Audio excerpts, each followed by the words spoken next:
참 예수님,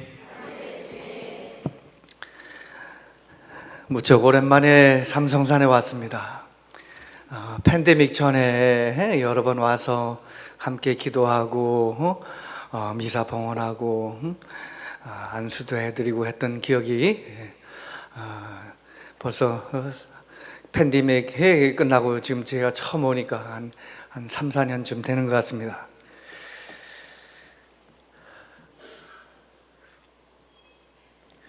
저는 신학교에서 교수로 한 27년간 살아왔기 때문에 어떨 때는 항상 뭐 가르치고 항상 말하고 하는 어떻게 보면 제 사제직 말고 교사라는 이런 삶을 오랫동안 뭐 지금도 계속 하고 있지만은 그런데도 이렇게 와서 이렇게 강의를 하려고 그러면은 아직도 낯섭니다. 여러분들 교사하고 강사 차이점 아세요? 아까 회장님 그 앞에 강의하셨던 분은 강사시고 저는 교사예요. 교사하고 강사 차이점이 문득 여기 와서 느낀 거예요. 일단 강사는 목소리가 커. 그래서 저도 어떻게 해서라도 여러분들 졸지 않게 좀 목소리를 크게 해보려고 하지만 제 신학생들 뭐 20명이 안 되니 그렇게 막 고래고래 내가 고함을 지르면서 강의를 한 적이 없기 때문에. 그리고 강사하고 교사 차이점 중에 또 하나가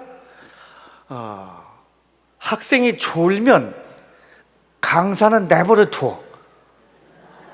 그런데 교사는 분필을 던지든지 혼내든지 일으켜 세우든지. 오늘 제가 교사로 왔을까요? 강사로 왔을까요? 아유, 조세요. 조라도 뭐라고 하지 않겠습니다. 또 하나, 교사하고 강사의 큰 차이점 중에 아주 큰 차이점 중에 하나가 시험이 없다는 거. 강사는 시험 문제를 내지 않는다는 거. 오늘 제가 교사를 할까요? 강사를 할까요? 아이고, 사실은 제가 시험 문제, 쪽지 시험을 보고도 싶었는데 아무튼 여러분들 치유 피정이라고 해서 또 제가 삼성산에 와서 강의할 때마다 제 손을 잡고 안수를 청하고 하는 그런 떨림, 그 떨림을 참 많이 보았기 때문에 이 삼성산에 와서 여러분들 이렇게 기도하시는 그 각자의 사연은 분명히 가지각색일 겁니다. 그래서 꼭 여러분을 의식해서가 아니라 오늘 이 강의의 주제를 이렇게 정했어요. 우리 시대를 생각해서도 왜 우리는 행복해야 할 이 세상에서 부득부득 지옥을 만들어서 살고 있을까? 왜요? 왜 우세요? 여러분들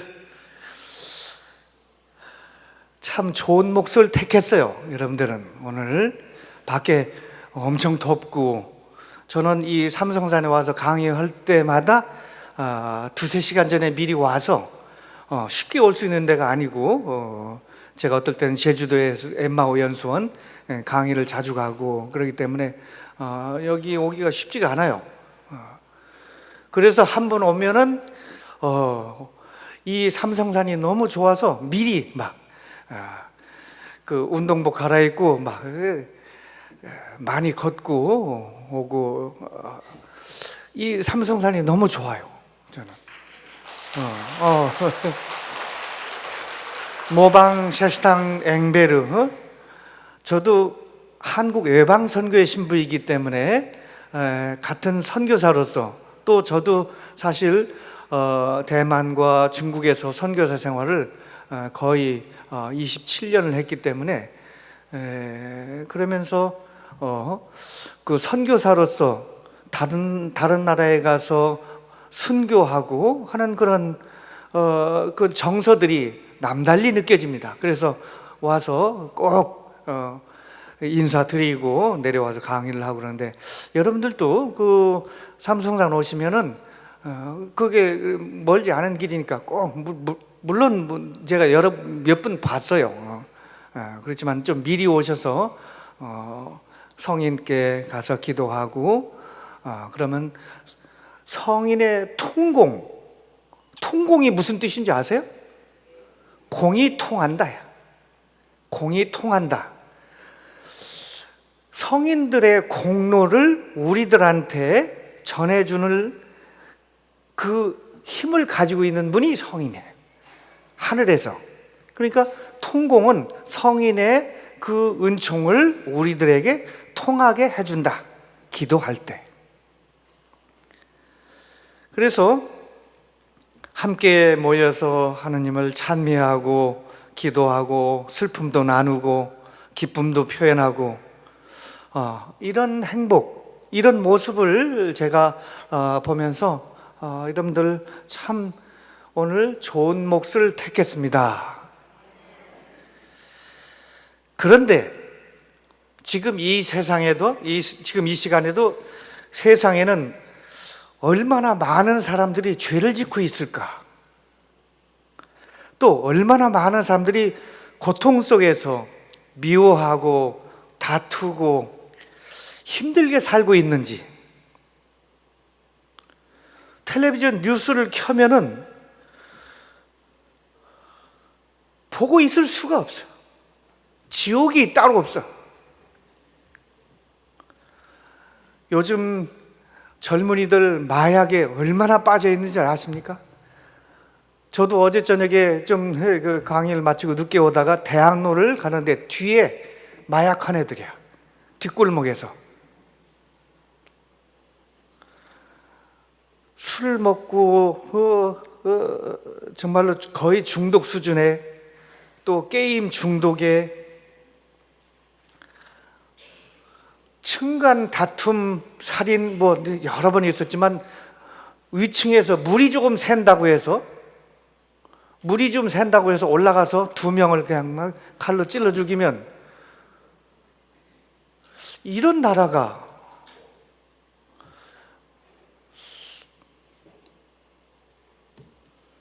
갓 태어난 아기를 봉투에 담아서 쓰레기통에 버릴 수 있다는 생각,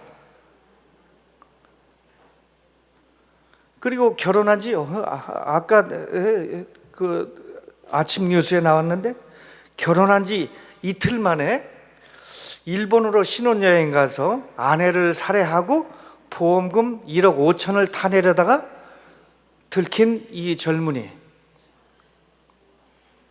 맨정신으로 과연 텔레비전을 볼 수 있을까?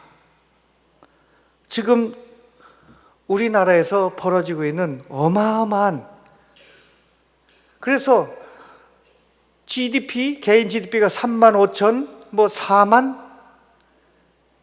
그런데 우리가 얼마나 불행하게 살고 있는지, 행복지수가 거의 꼴찌, 그리고 자살률은 세계 1위.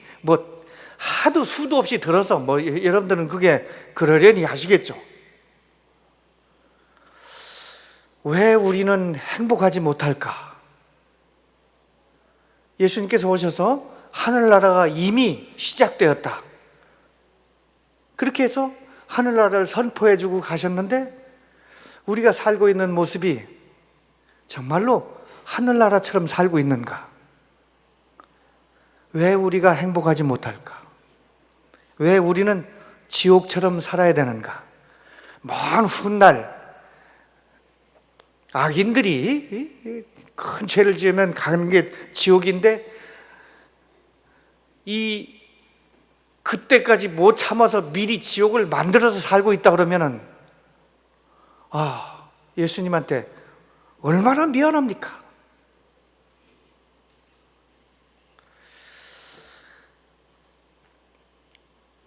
그래서 오늘 우리가 함께 모여서 기도하고 하느님께 매달리고 해야 되는 기도 지향이 두 가지가 있어요. 하나는 의인의 기도. 우리들이 적어도 이 시간만큼은 깨어서 지금 현재 지옥처럼 살고 있는, 또 범죄를 저지르고 있는 그런 사람들을 위해서 그들의 회개와 하나님께 돌아오도록 우리가 기도하는 거예요. 옛날 교리문답에 그랬죠. 사람이 무엇을 위하여 세상에 태어났느냐? 뭐라고 그랬어요? 사람이 천주를 알아 공경하고 자기 영혼 육신을 구하기 위함이니라. 반은 맞고 반은 틀려. 분명히 내 영혼 구령 중요하죠. 그런데 복음을 읽어보면 나 혼자만,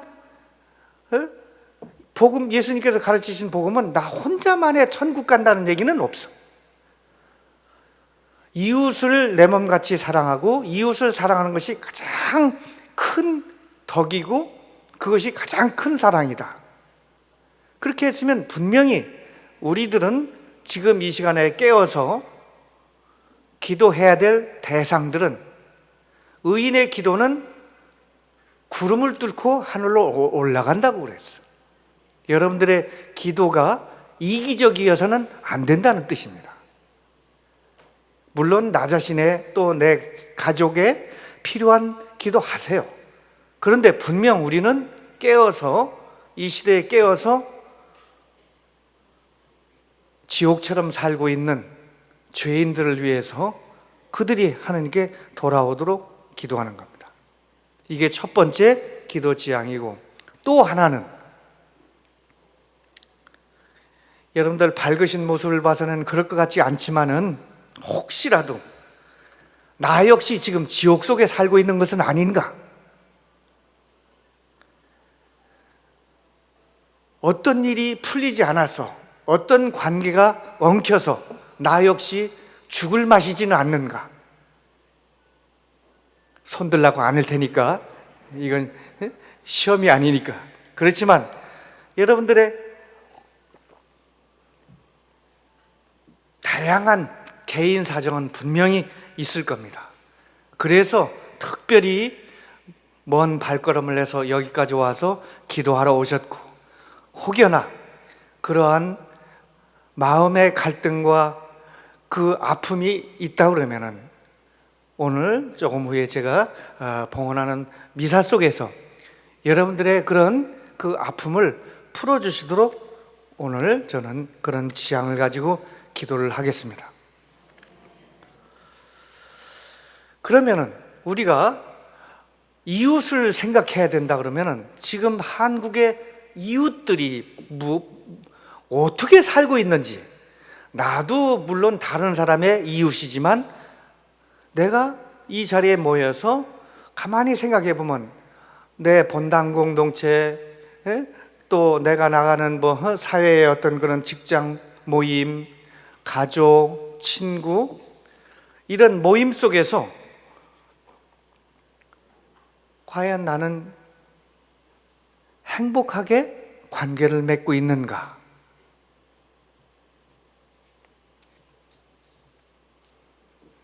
한국 사람들의 삶 속에서 제일 힘든 것이 화병입니다. 화병.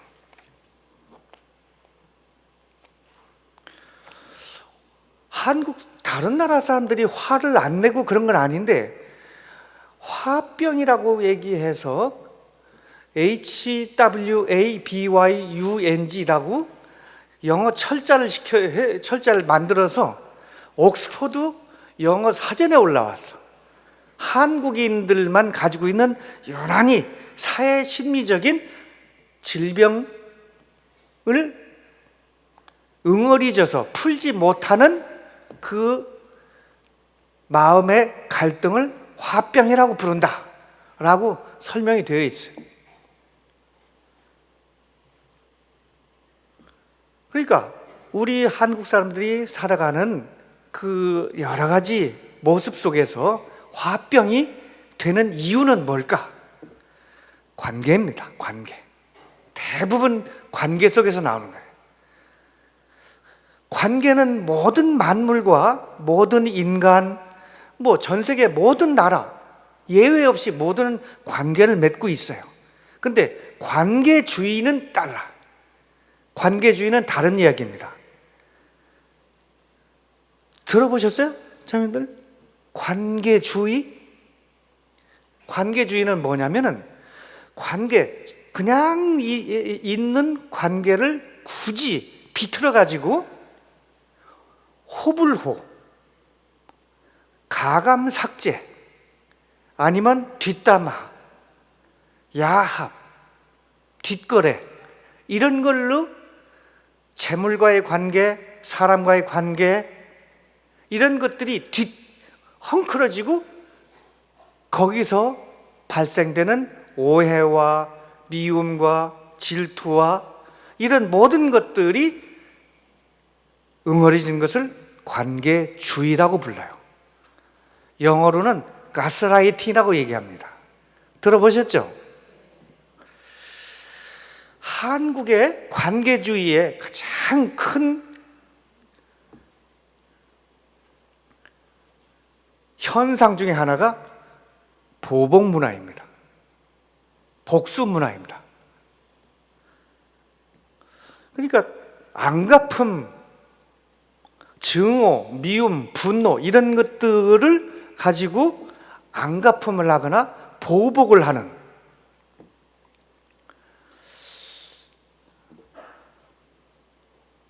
도저히 볼 수 없어서 너무 잔인해서 보지 못했던 영화가 몇 가지가 있어요. 올드보이, 더 글로리, 그 드라마, 그리고 최근에 범죄도시. 한국의 영화는 꿈을 얘기하거나 인간의 아름다운 그런 관계나 이러한 비전 이런 것을 하는 게 아니라 전부가 다 조폭이든지 미움이든지 보복이든지 영화나 드라마나.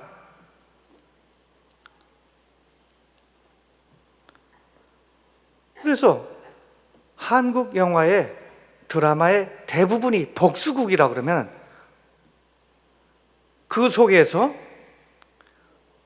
우리들이 얼마나 많이 아파하고 있는가. 보복운전, 아까 말씀드렸듯이 층간소음, 보복살인, 정치보복, 학폭, 학교에서 일어나는 학폭의 트라우마. 매일 지금 한국이 세계 자살률 1위인데 매일 과연 얼마씩이나 자살할까? 얼마나 자살하길래 전 세계 자살률 1위일까? 40명입니다. 글쎄, 언뜻 들으면 우리 5천만 중에 40명 작은 숫자입니까?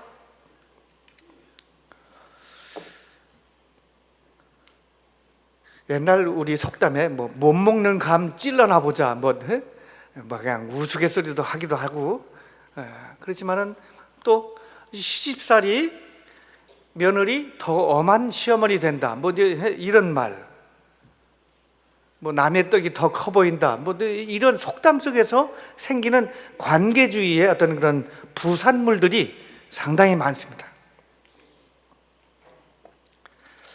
그래서 사실은 동태복수법이라는 게 있어요. 눈에는 눈, 이는 이. 이게 잔인하게, 그러니까 누가 내 눈을 상했으면 가서 상대방의 내 눈이 빠졌으면 네 눈도 빼야 돼. 이게 얼마나 이게 모세 율법에 들어있어. 그렇게 하라는 거예요. 그러면서 우리는 구약은 참 잔인하다. 그런데 동태복수법이 나온 이유는 탈리오라고 그래요. 탈리오, 동등하게 과잉 복수를 하지 말라는 뜻입니다. 위에서 물 몇 방울이 떨어졌다고 가서 칼로, 이건 아예 그 물통을 들고 가서 좀 엎고 오면 그게 동태복수법이죠. 위에서 지금 막 소음이 들리면 나도 옆에서 그냥 몇 번 치고 그냥 끝내면 그게 동태복수법이야. 근데 과잉 복수를 하면서 생기는 어마어마한 범죄와 아픔들,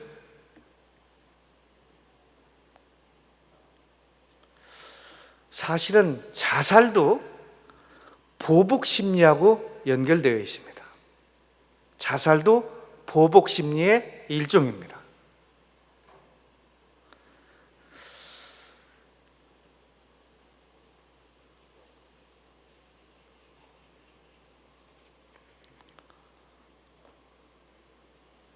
물은 만물의 기준이 되기 때문에 끓는 온도를 100도라고 얘기를 해요. 그러니까 기준점을 100도로 잡는 거예요. 물이 끓는 온도는 100도입니다. 알코올은 그보다 낮은 70도, 기름은 한 180도. 그러니까 물이 기준이 되는 거예요.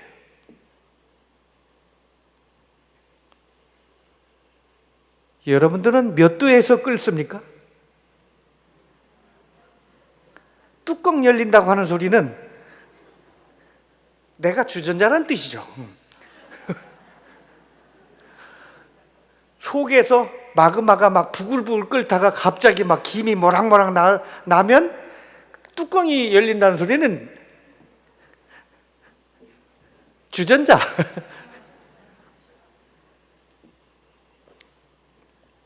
스스로에게 물어보세요. 나는 몇 도쯤에서 끓습니까? 제가 인도 선교사 친구로서 참 인도 시민님하고 이렇게 잘 지냈던 추억 때문에 말씀드리는데 한 번도 끓는 걸 본 적이 없어. 인도 사람들은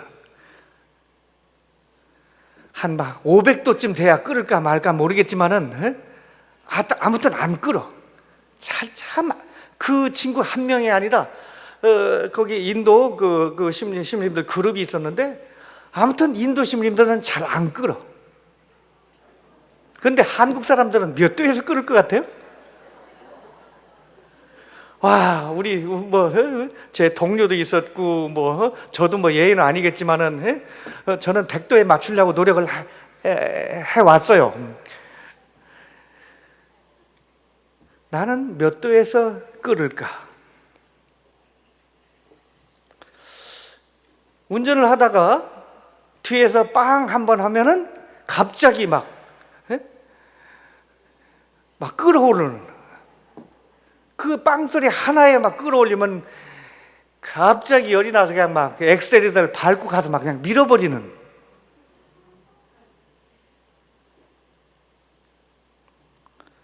비등점이라고 그래요. 끓는 점을 비등점, 분노공화국이라고 부릅니다.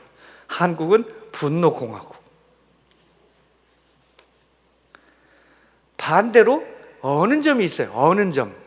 이것도 물이 만물의 기준이 되기 때문에 물이 어는 것을 0도에 맞춰놨어. 소금물은 잘 얼지를 않아.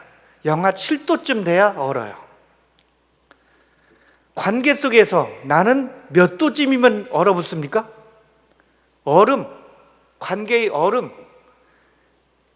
갑자기 남편한테서 아니면 와이프한테서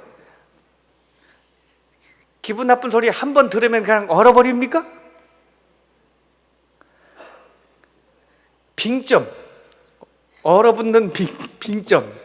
스스로에게 두 가지를 물어보세요. 나는 몇 도에서 끓고 몇 도에서 냉전이 시작되는가? 몇 도에서 나는 얼어붙는가? 이게 관계주의입니다. 그래서 이 이런 정서를 가지고 살 때 한 사람이 아니라 내 이웃이, 그 이웃의 이웃이, 학교에서, 직장에서, 본당에서 모두가 다 이런 비등점과 빙점이 너무 현저하게 낮을 때, 이것을 사회적인 DNA라고 그럽니다. 사회 최면이 걸리는 거예요. 공동으로 최면이 걸리는 거예요. 참, 그래서 한국 사람들은 빨리 끓는다. 그리고 너무 빨리 그 댓글을 보면 이렇게 부글부글 하다가 또 어마어마한 이 댓글 속에서 사람을 공격하고 찬물을 끼얹고,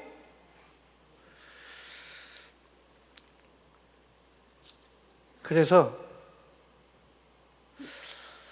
어느 성인이 얘기한 것 같아. 정신의 음식, 영혼의 음식 중에 정말로 영양가 높은 음식이 하나 있습니다. 그런데 꼭 시켜 먹어야 됩니다. 뭘까요? 쪽지시험. 시켜 먹으면 최고의 영양가가 되는 이 음식의 이름은 뭘까요? 보복입니다. 보복심리입니다. 보복심리는 시켜서 먹으면, 시켜서 그것을 삼키면 영양가가 돼. 바로 막 끓는 대로 막 뒤집어 엎고 그러는 게 아닌 거죠.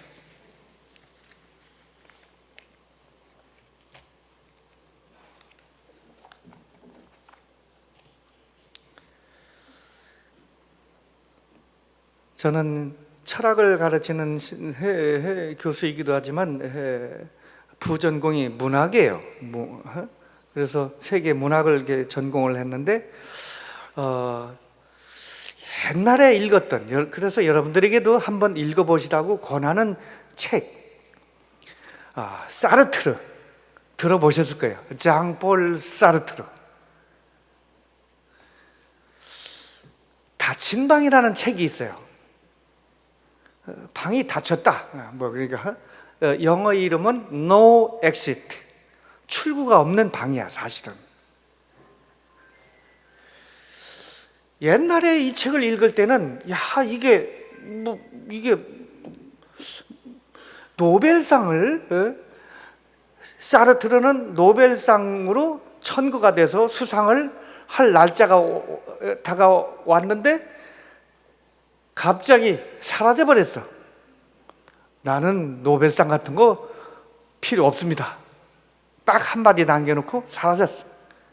특히 이 닫힌 방이 굉장히 중요한 그런 그 수상의 동기가 되었던 책입니다. 근데 노벨상마저도 거부한 이 어마어마한 이 책의 내용을 잠시 말씀드리면은, 처음에 설정된 연극식으로 이렇게 만들었는데 한 사람 한 사람 들어옵니다. 세 사람이 들어와요. 호텔로 들어오는 거예요. 근데 얘기를 하다 보면 그들은 죽은 영혼입니다.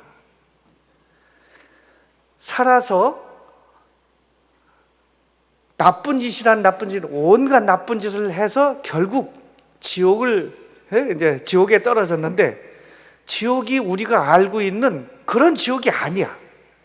무슨 뿔 달린 마귀가 있거나 무슨 화염 구덩이가 있거나 이런 게 아니라 호텔로 한 명 한 명 들어와서 방에 남자 1명, 여자 2명, 이렇게 3명이 방에 들어오니까 안내인이 와가지고 당신들은 지옥에 왔습니다.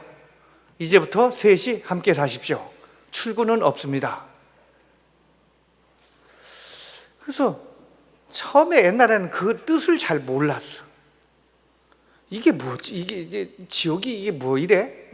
호텔? 그런데 그 다음 날부터 이 세 사람이 이 호텔, 그러니까 뭐 나가려고 해도 뭐 나갈 수도 없고 하면서 그 속에서 벌어지는 그 어마어마한 이런 미움과 그 거기서 고자질과, 그리고 또 하나 지상에서 들려오는 그놈 참 다 들려. 자기가 지상에서 살았던 그 모습의 그 이야기들이 다 들려와. 그러니까 그 소리를 듣고 또 거기서 막 울그락불그락 하면서 욕을, 지상에는 들리지도 않겠지만은 지상에 내 욕을 하는 그놈한테 막 욕을 퍼부어대고,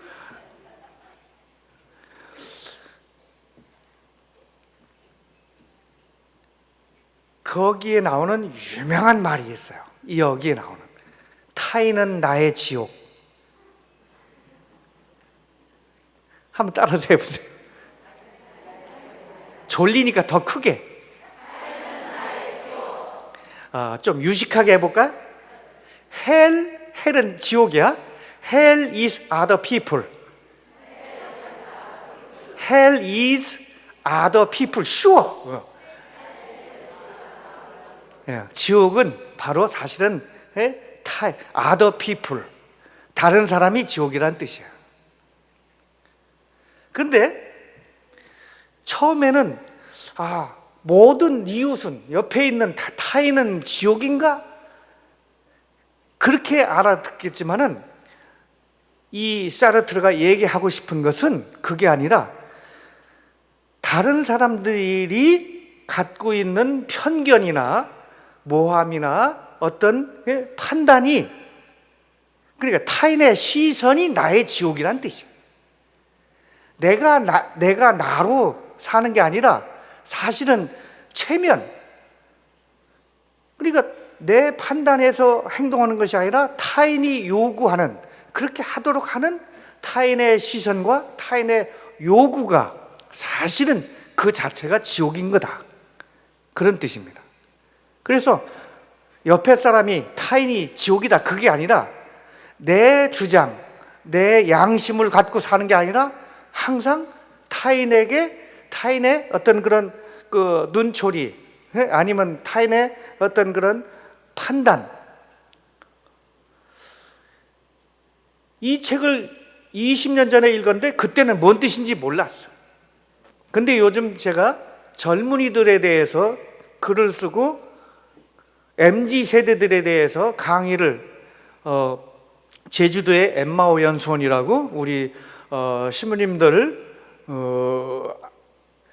안식년을 지내고 계시는 신부님들한테 강의를 계속해서, 왜 성당에 젊은이가 없는가, 젊은이들은 어디로 갔는가.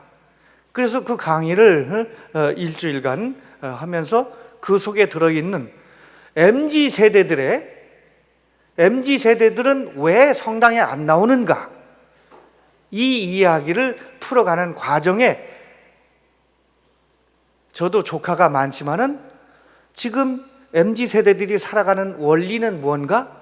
관종입니다. 들어보셨어요? 관종 많이 들어보셨죠?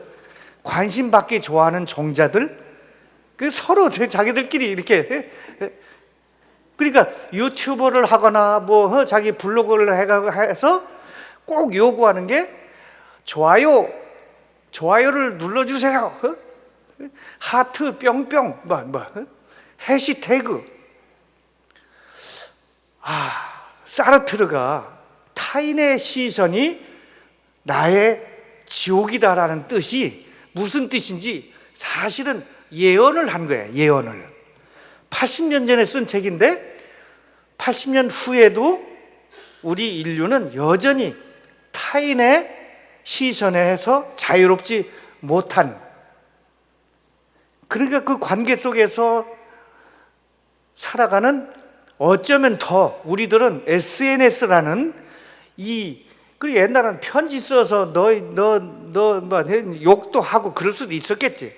근데 지금 SNS에서 공유를 하면서 벌어지는 댓글과 이 어마어마한 이 범죄들, 블로거의 범죄들, 그래서 좋아요라는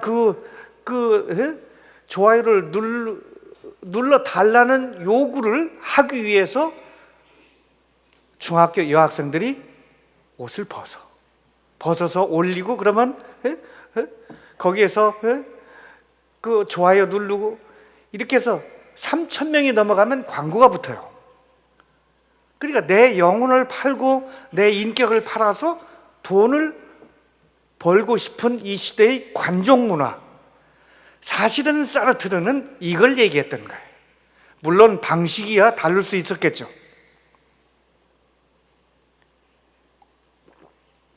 관종 문화가 얼마나 지금 젊은이들의 삶에 어마어마한, 그래서 학폭이라고 이야기하는 이것이 전부가 다 하나 왕따시키기 위해서 이 자기들의 블로그에서 돌아다니는 비방과, 이건 살인이에요, 살인. 근데 그 타인의 관점, 타인의 비방, 글, 이런 것들로부터 자유롭지 못한 시대가 된 거예요. SNS 때문에. 근데 이 사르트르의 닫힌 방에 저는 한 7번 정도를 읽어봤어. 도대체 이 속뜻이 뭘까 했더니, 이 책 속에 여러분들 지옥이 어떻게 생긴지 아세요?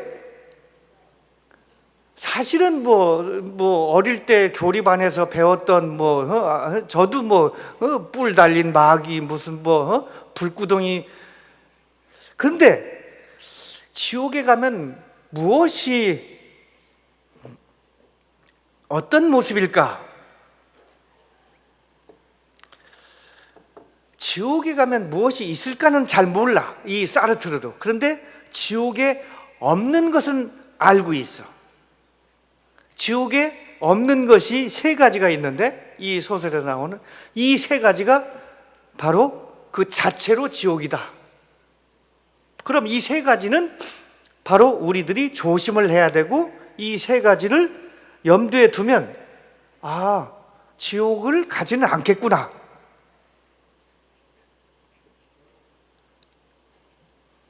첫 번째가 문이 없다고 얘기했죠. 출구가 없어. 그렇기 때문에 관계의 문을 닫아, 그건 지옥이니까 강제로 닫힌 거지. 출구라는 것은 가능성을 뜻해요. 인간의 관계도 서로 부족하고 그럴 수 있지만은, 거기에서 우리들은 다시 용서하고 다시 받아들고 포옹하고. 그런데 출구가 없다는, 관계에 출구가 없다는 것은, 이것은 정말로 지옥이다. 이게 상징으로 쓰인 no exit 의미고, 두 번째가 일부러 그렇게 설정을 했어요. 거울이 없어. 여러 번 나와요, 그 책에. 거울이 없는 닫힌 방. 자기들의 모습을 보려고 해도 거울 하나가 없어.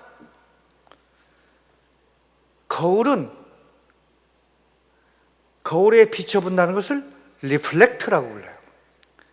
그러면 또 다른 말로 리플렉션, 그러면은 반성이란 뜻이야. 거울이 없는 이유는 이제 반성해봐야 반성이 되지 않는 장소, 반성이 불가능한. 그러니까 우리들은 거울아 누가 제일 이쁘니, 나지, 이게 아니라, 거울을 바라보는 이유는 나를 반성하는 거.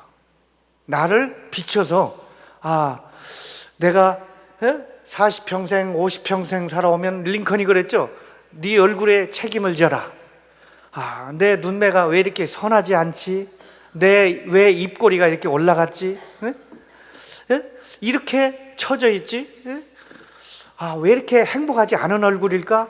이런 것들은 리플렉트, 자기 반성이에요. 근데 지옥에는 더 이상 자기 반성을 할 수 있는 기회가 주어지지 않는 거야.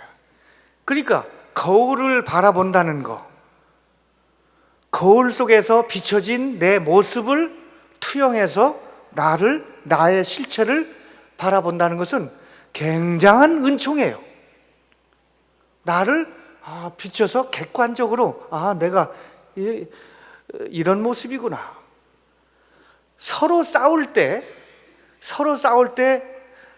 그 눈매와 입과 그 표정들이 얼마나 보기 안 좋은지는 내가 그 모습을 보면 나 역시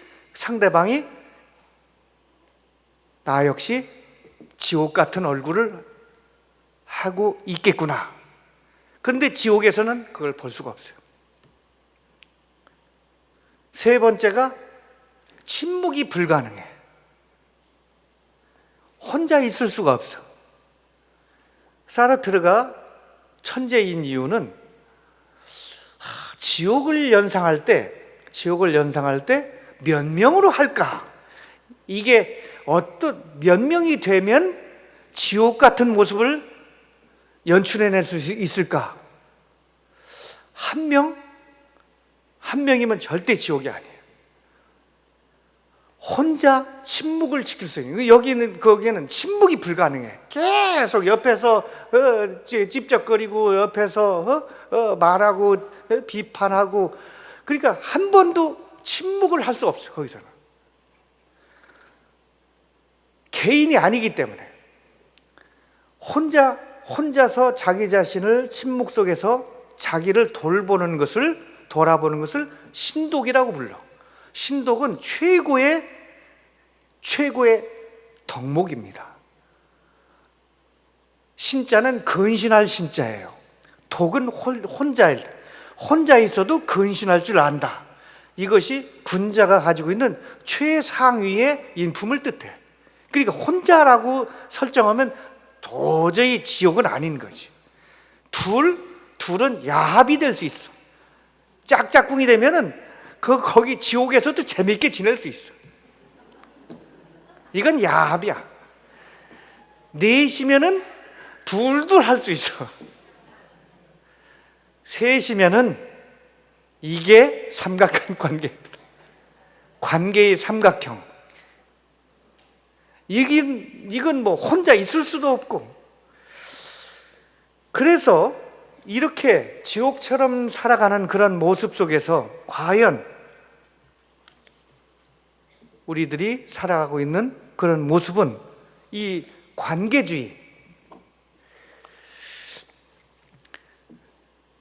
그래서 나 자신을 들여다보고 반성할 수 있는 것은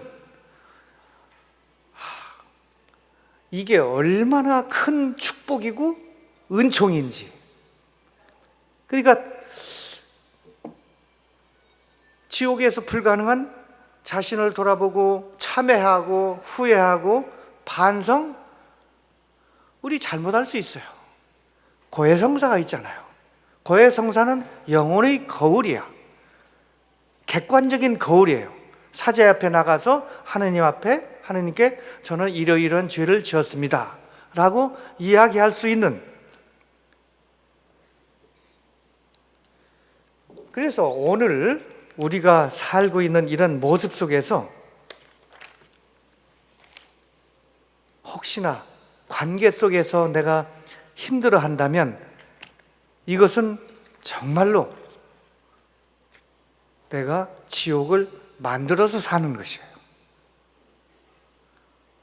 하느님께서 우리에게 주신 그러한 여러 가지 축복 중에서도 둘이나 혹 셋이 모인 곳에 함께 교회를 이루는 그것은 관계 속에서 우리가 얼마나 행복할 수 있는지를 이야기하는 원리입니다.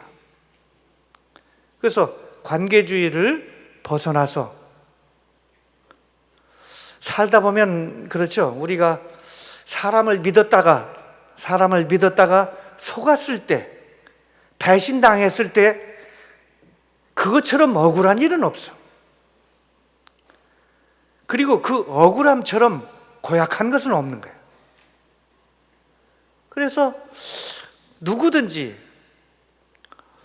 어떻게 하든지 그 억울한 느낌을 되풀이하고 싶지 않은 것이 인지상정입니다.